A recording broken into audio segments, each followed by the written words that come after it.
Au programme aujourd'hui, du talent, du hasard et des choix. Bienvenue sur la chaîne Le Sport en Bref, et aujourd'hui on va tout simplement parler de la draft NBA. Mais avant de parler de la draft NBA, il est légitime de se demander ce que c'est que la NBA. La NBA, c'est la Ligue américaine de basket professionnel et tout simplement l'élite du basket mondial. C'est une ligue qui est fermée, c'est-à-dire qu'aucun club n'est relégué en fin de saison.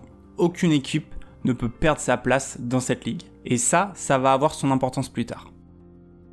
La draft, c'est une seule et unique soirée qui a lieu après la finale NBA, c'est-à-dire aux environs de juin. La draft a lieu chaque année à New York et les franchises, qui sont tout simplement les équipes formant la NBA, vont sélectionner tour à tour des jeunes joueurs. Ces jeunes joueurs sont les meilleurs joueurs mondiaux de leur génération. Et les franchises vont donc les recruter tour à tour pour renforcer leur équipe. La draft NBA est donc le point d'entrée principal à la NBA pour les jeunes joueurs et surtout le point d'entrée le plus prestigieux qui puisse exister. Chaque franchise a 2 choix et donc vont choisir 2 joueurs. Étant donné qu'on a 30 franchises pour former la NBA, on a donc chaque année 60 joueurs qui vont être draftés. Drafté, c'est bien le terme qui est utilisé pour parler des joueurs qui vont être sélectionnés. L'objectif premier de la draft, c'est vraiment d'éviter que tous les meilleurs joueurs soient concentrés dans les meilleures équipes, comme ça pourrait être le cas dans d'autres sports ou dans d'autres championnats. La NBA veut vraiment donner une chance à toutes les équipes de la ligue. Et on va justement voir dans cette vidéo comment c'est possible. Pour pouvoir être drafté, il faut d'abord s'inscrire à cette draft. L'inscription, elle peut être plus ou moins longue avec un chemin plus ou moins compliqué, mais tous les joueurs de la planète peuvent s'inscrire à la draft NBA. Mais il faut faire attention parce que chaque joueur a qu'une seule et unique tentative. Si on n'est pas drafté, on n'aura plus aucune chance de pouvoir se représenter une deuxième fois. Ce qui fait que certains joueurs, quand ils sentent vraiment qu'ils n'ont pas beaucoup de chances d'être draftés, ils vont se retirer de la draft pour pouvoir garder cette chance pour une prochaine fois. Chaque année, parmi tous les joueurs qui sont inscrits, mais surtout les joueurs qui sont draftés, on peut identifier 5 types de profils. On a tout d'abord les top joueurs, c'est-à-dire vraiment ceux qui vont marquer l'histoire de la NBA. C'est en général les joueurs qui sont le plus convoités lors de la draft. Un exemple, c'est vraiment LeBron James qui a été drafté en première position par Cleveland en 2003 et qui a vraiment marqué l'histoire de la NBA et qui est une légende, une véritable légende vivante de ce sport. A l'inverse, on va voir ce qu'on appelle les busts. C'est tout simplement les flops. Les joueurs qu'on pensait pouvoir devenir des top players, des légendes de la NBA qui vont au final être des grosses déceptions. En 2013, on a Cleveland par exemple qui a drafté en première position Anthony Bennett, qui n'a pas vraiment fait l'affaire. Après, on a un autre type de profil qui sont ce qu'on appelle les prospects. Ces joueurs qui sont prometteurs, qui ont vraiment des possibilités d'évolution qui sont très grandes, mais qui vont mettre quelques années avant de vraiment exploser et s'imposer en NBA. Comme prospect, on a par exemple Rudy Gobert qui a mis quelques années avant de devenir le meilleur défenseur de la NBA. Le 4e type de profil, c'est ce qu'on appelle les steals. C'est les bonnes surprises de la draft. C'est des joueurs qui n'ont pas été draftés dans des très bonnes positions, mais qui sont devenus des grands joueurs. Un exemple type, c'est Tony Parker qui a été drafté en 24e position en 2001 et qui est devenu une véritable légende de la NBA. Après, en 5e profil, et c'est pas forcément un profil, on a tous les autres joueurs qui sont un petit peu dans le milieu et qui forment vraiment la majorité des joueurs de la NBA. Et chaque année, tous les joueurs inscrits à la draft vont donc rentrer dans une de ces cases avec un de ces différents profils. Et une fois qu'ils sont inscrits, les différentes franchises vont commencer à se pencher sur chaque joueur pour essayer de faire un petit peu leur marché et de prévoir qui ils vont pouvoir choisir. Pour ça, chaque franchise a des scouts. Scouts, c'est des recruteurs qui vont tout simplement sillonner le monde pour repérer les joueurs à sélectionner suivant la stratégie de leur franchise. Parce que oui, la stratégie des franchises pendant la draft peut être différente. On a les franchises qui vont décider de drafter les joueurs les plus prometteurs en espérant que ça devienne des futurs cracks et des top players. Mais le risque, c'est que ça devienne des flops et qu'au final, le joueur prometteur ne le soit pas vraiment et qu'il fasse pas vraiment une grande carrière. Et à l'inverse, on a plutôt des franchises qui vont drafter des joueurs dont ils ont vraiment besoin, là où ils ont besoin de renforcer leur équipe. Et bien sûr, en draftant ce type de joueurs, ils espèrent vraiment tomber sur une bonne surprise et sur un steals. Les scouts ont un rôle primordial dans le choix des futurs draftés pour chaque franchise. Mais c'est pas l'unique moyen de choisir qui va drafter qui. Un mois avant la draft, donc c'est-à-dire à peu près au mois de mai, on a ce qu'on appelle la draft combine qui est organisée. Pendant la draft combine, les joueurs vont être passés en revue afin de déterminer leurs caractéristiques physiques. Par exemple le poids, la taille, la détente, la souplesse et bien d'autres critères encore. Mais le seul problème, c'est que pour participer à la draft combine, il faut y être invité. C'est-à-dire qu'on a vraiment que les joueurs les plus prometteurs qui vont pouvoir y accéder. La Draft Combine va permettre aux scouts et donc aux franchises d'affiner leur liste. Dans les premières positions, on va donc retrouver en général les joueurs les plus prometteurs et sur la fin, ceux qui le sont un peu moins. Alors avec tout ça, c'est bien beau, on sait qui drafter, mais maintenant on sait pas dans quel ordre. Quelle équipe va faire le premier choix de la draft ?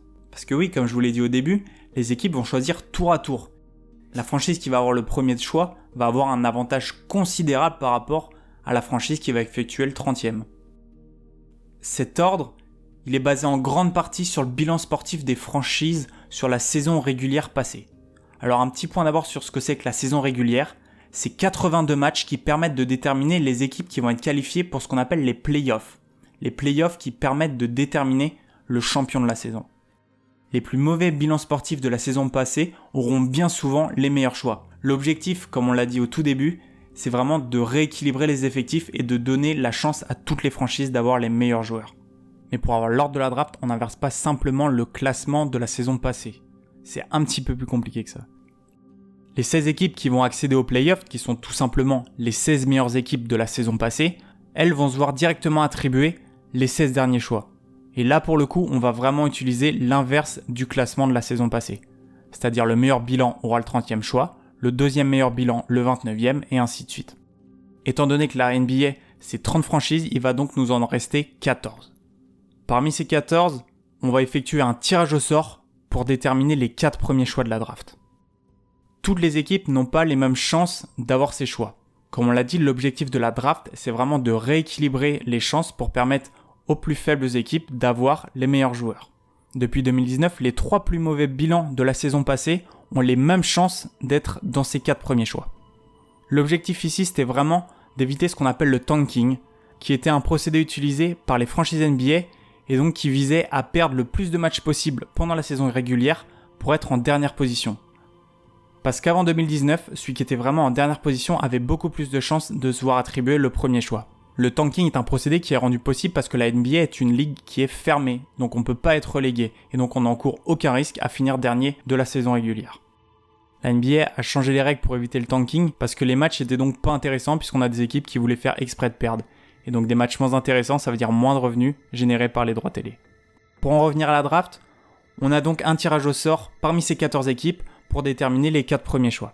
C'est un tirage au sort qui est pondéré avec les 3 plus mauvaises équipes de la saison passée qui vont avoir les mêmes chances de se voir attribuer ces 4 positions. À l'issue de ce tirage au sort, il va rester 11 équipes qu'on va classer dans le sens inverse du classement de la saison régulière passée. Ce système de tirage au sort, c'est un système qui est vraiment complexe, mais si vous voulez, on pourra en reparler dans une prochaine vidéo. Une fois qu'on a vu ça, on a les 30 premiers choix de la draft qui ont été attribués. Mais ça représente donc que le premier tour, et il y a un deuxième tour. Le deuxième tour de la draft n'est pas un copier-coller du premier. On ne va pas effectuer de tirage au sort, on va simplement inverser le classement de la saison passée. À partir de là, on connaît l'ordre de la draft NBA et quelle équipe aura le privilège de choisir son joueur en premier. Mais le problème, c'est que cet ordre, il n'est pas encore définitif. On a les trades maintenant qui vont rentrer en jeu. Alors ce qu'on appelle des trades, c'est vraiment un échange entre deux équipes. Ça peut être échanger un joueur contre un autre joueur s'ils ont la même valeur marchande. Ça peut être échanger un joueur contre plusieurs joueurs s'ils ont des valeurs marchandes différentes. Mais les choix de draft, qu'on appelle des picks, peuvent également être échangés dans ces trades. Parce que oui, ils ont une valeur marchande vu que derrière, on va récupérer un joueur. Les franchises vont donc se servir de ces picks comme monnaie d'échange et pour certaines vont les échanger sur plusieurs saisons. Prenons un exemple concret pour un peu illustrer ça. Cette année, on a l'équipe de Washington, les Wizards, qui ont échangé un joueur, Russell Westbrook pour ne pas le citer, leur second choix de la draft 2024 et leur second choix de la draft 2028 contre 3 joueurs et le premier choix de la draft de l'année en cours, donc cette année, avec l'équipe de Los Angeles, les Lakers. Et là aussi, avec ces trades, on remarque 2 grandes stratégies pour toutes les franchises. Les franchises qui vont avoir tendance à jouer le titre sur l'année prochaine vont préférer échanger leurs picks pour avoir des joueurs stables déjà établis et qui ont effectué leurs preuves en NBA. A l'inverse, les franchises qui sont en reconstruction vont préférer garder leurs picks pour miser sur la jeunesse. Et des trades, il peut en avoir comme ça jusqu'au jour même de la draft, ce qui fait que l'ordre n'est figé que vraiment le soir même de la draft, juste avant que chaque franchise effectue ses choix. Pour donc avoir l'ordre final de la draft et quelle équipe va choisir et drafter en quelle position, on prend donc le classement qu'on avait tout à l'heure, auquel on applique les trades qui ont été effectués sur les années précédentes, voire l'année en cours. Et là vraiment, on a notre ordre final pour la draft qui va pouvoir s'établir le soir même lors de la soirée de la draft.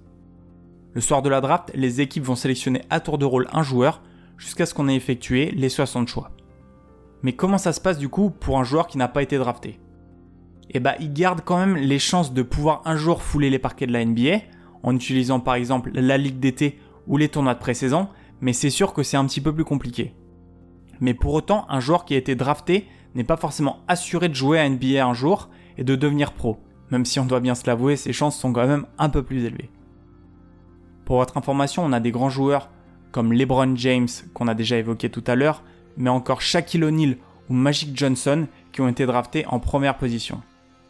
Mais non, Michael Jordan n'a pas été drafté en première position. Michael Jordan, qui est considéré comme le GOAT de la NBA, le plus grand joueur de tous les temps, figurez-vous qu'il n'a été drafté qu'en 3e position. Et oui, c'est un petit peu dommage pour un joueur de cette envergure. Et voilà, c'est fini pour aujourd'hui, vous étiez sur la chaîne Le Sport en Bref. J'espère que ça vous a plu et à très vite.